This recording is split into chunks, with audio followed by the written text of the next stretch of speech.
Hey everybody, this is Brad from Johnson Small Engines, working on a Generac generator. It's a GP6500E. I'm going to show you how to operate it, start it up, and run it. Okay, first thing we want to do is, this is the gas tank here. We want to make sure that you have a full tank of gas, or at least 3/4 tank before you're running it for any extended amount of time. Your fuel gauge is here. Now this guy here actually has a little burnt spot on it, so it's really hard to tell, but that orange, I'm going to lift this up here and try to shake it. If you can see that move, the little orange tab right there, it's actually showing that it's in the middle, which means there's about a half tank of gas in here. Through time, they get kind of cloudy and you can't tell. So just make sure you open up the gas cap and check to make sure you have a full tank of gas. All right, down to the oil. We want to check the oil before we run it. It's right here.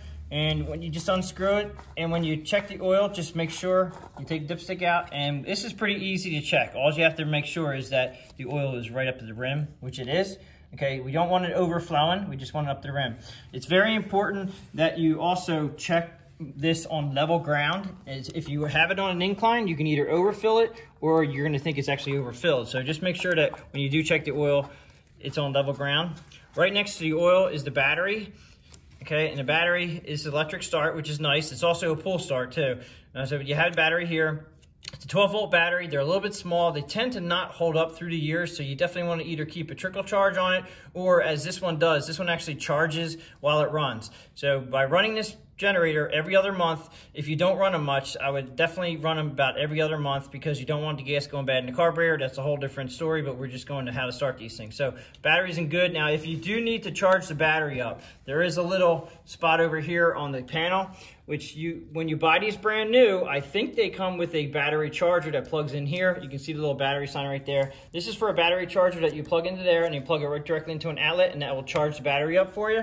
Also over here, we have the on and off and an hour meter. An hour meter is nice. Haven't seen a lot of these hour meters actually work very well. Some of them work, some of them don't. If it does work, you can kind of keep track of your hours on it for your oil changes.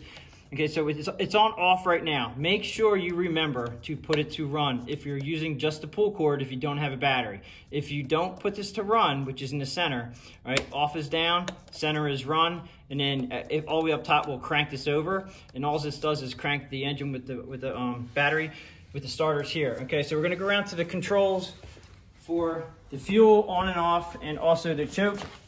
So right here, we have the fuel on and off. Okay, it says off and on. So straight up and down with your valve is on. And then when you turn it to the right there, now that's off. Okay, by their diagram here, that's off and that's on. Just, I remember that when it's straight up and down with the gas tank, that it's on, and turning it to the right is off. All right, over here is the choke. I have, for my customer, I have made it pretty straightforward. Even though this says closed and run, closed means it's on, and run means it's off, or if it's open. Okay, so it's just easier for people to know when you turn the choke on, it's on, and when you turn it off, it's off. If you ever start this up and you have to leave it like half choke and run it, that means you have a carburetor issue. But right now, you put the choke on, you're gonna have the fuel valve on, and to start it, I did make sure that our switch is in the run position. We should be able to pull this pull cord and it's gonna start up. So we'll give it a shot here.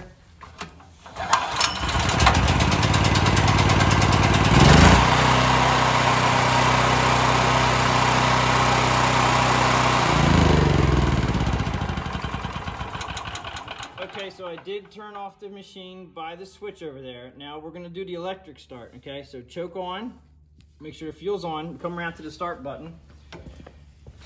And it's in the off position now. If we wanted to pull start it, we gotta make sure it's on run.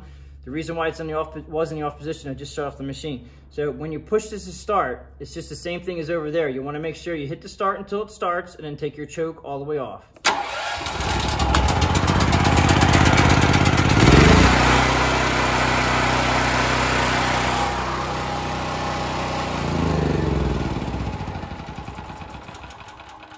Okay, so that's pretty much it.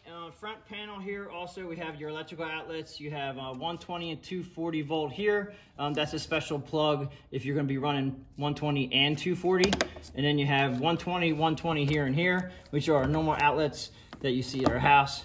If you do want to run this into your power box in your house, normally the electrician will come out and run into this one because that's a 240 outlet there.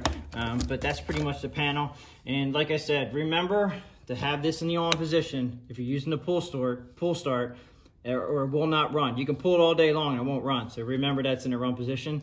And definitely leave it in the off position when it's not in use. Every now and then you should definitely charge up the battery. If you don't run it, you should run them about every month and a half to 2 months if you're not using them very much, because the gas will go bad in your carburetor. That's another day conversation, but this is basically how you start a Generac 6500E, GP 6500E. If you liked the video, please give it a thumbs up. Appreciate everybody watching my videos. Please subscribe, and thanks for watching.